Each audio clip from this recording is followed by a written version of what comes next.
Good morning class. ये आपका Hindi grammar में लेसन नंबर 1 है, भाषा, व्याकरण और लिपि। तो हम चैप्टर स्टार्ट करते हैं।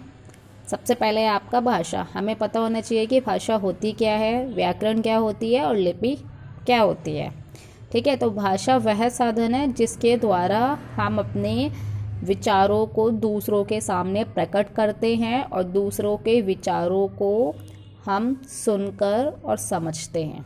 ठीक है, यानी कि भाषा वह साधन है जिसके द्वारा हमारे मन में जो भी विचार चल रहे हैं उन विचारों को हम दूसरों के सामने लिखकर या फिर बोलकर प्रकट करते हैं और दूसरों के विचारों को हम पढ़कर या सुनकर समझते हैं।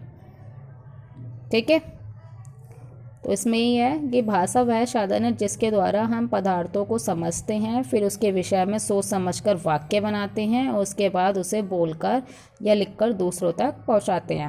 यानी कि इसका मतलब है कि भाषा वह साधन है जिसके द्वारा हम उन सारे पदार्थों को समझते हैं जिसे हम सोच समझकर किसी वाक्य में पिरो सकते हैं, यानी कि कोई सा भी वाक्य बना सकते हैं और उसके बाद उसे हम बोलकर या लिखकर दूसरों के सामने प्रकट करते हैं। सेम वही मीनिंग है कि भाषा वह साधन है जिसके द्वारा हम अपने विचारों को लिखकर या बोलकर दूसरों के सामने प्रकट करते हैं और दूसरों के विचारों को पढ़कर या सुनकर हम समझते हैं।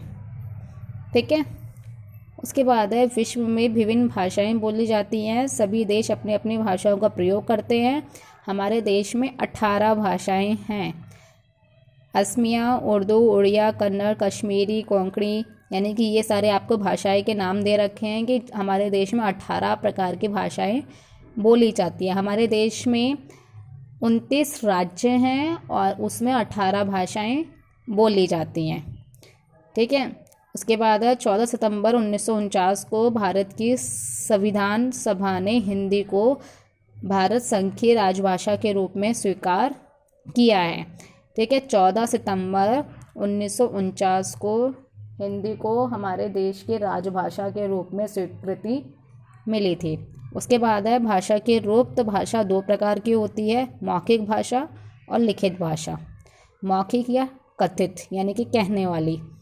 ठीक है, जो कहने वाली यानी कि मौखिक भाषा वो भाषा होती है जिसमें हम अपने विचारों को बोलकर किसी के सामने प्रकट करते हैं। ठीक है, जिस भाषा के माध्यम से हम बोलकर अपने विचार प्रकट करते हैं वह कथित भाषा या मौखिक भाषा कहलाती है। उसके बाद है लिखित भाषा। लिखित भाषा भाषा का वह माध्यम है जिसके द्वारा हम अपने विचारों को किसी के सामने लिखकर प्रकट करते हैं। ठीक है, उसके बाद है भाषा की इकाई। भाषा की 5 इकाइयाँ होती हैं। सबसे पहले आपकी ध्वनि, सेकंड वर्ण, थर्ड शब्द, फोर्थ पद और फिफ्थ वाक्य। ध्वनि सबसे छोटी इकाई होती है। मुंह से निकलने वाले प्रत्येक स्वतंत्र स्वर को ध्वनि कहते हैं। ठीक है, यानी कि मुख से निकलने वाले स्वतंत्र स्वर होता है जिसमें हमें किसी की भी चीज़ की ज़रूरत नहीं होती है, उसे हम ध्वनि कहते हैं।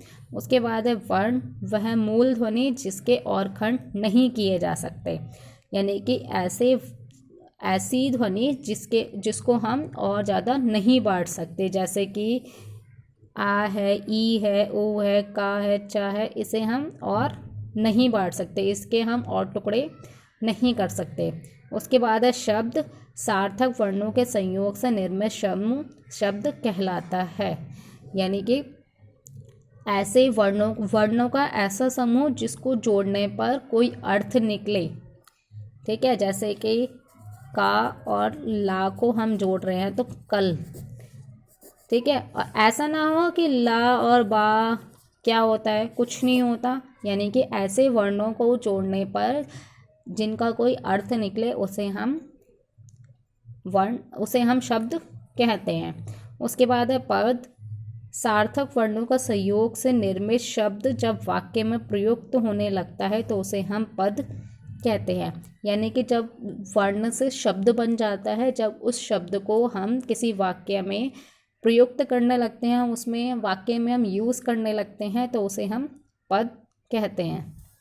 उसके बाद है वाक्य। उसके बाद है वाक्य। सार्थक शब्दों के व्यवस्थित क्रम से वाक्य बनता है, यानी कि वाक्य क्या होता है, जब हम शब्दों को, वर्ण से शब्द बनता है और शब्द से, यानी कि जब बहुत सारे शब्द हो जाते हैं, शब्दों को जोड़ने पर एक वाक्य बनता है। ठीक है, लेकिन उस वाक्य का कोई अर्थ होना चाहिए। यदि उस वाक्य का अर्थ नहीं निकलता है तो उसे हम वाक्य नहीं कह सकते।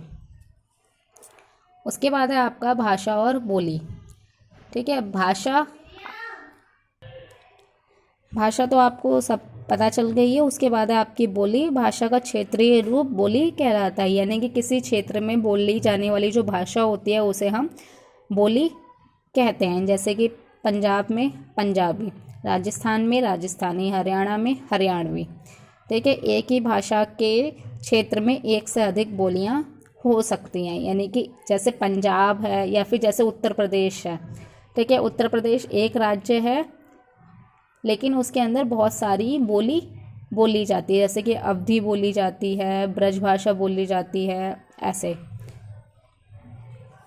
उसके बाद है आपकी मानक भाषा। जब किसी भाषा का प्रयोग एक लंबे समय तक किया जाता है तो भाषा में कुछ वर्णों तथा शब्दों के दो दो रूप प्रचलित हो जाते हैं, जिसे देखकर यह भ्रम उत्पन्न हो जाता है कि इसमें कौन सा रूप शुद्ध और कौन सा मानक है तथा कौन सा अमानक। जैसे इसमें देखिए, कुछ ऐसे शब्द होते हैं जो निरंतर बोले चले जाते हैं, जैसे कि हम बोलते चले जाते हैं लेकिन वो शुद्ध नहीं होते हैं। जैसे कि आ शुद्ध है, लेकिन इस टाइप से अगर लिखा रहेगा तो ये भी आ है लेकिन ये शुद्ध नहीं है। ठीक है, तो मानक वर्तनी है, यानी कि मानक को हम शुद्ध कैसे करते हैं,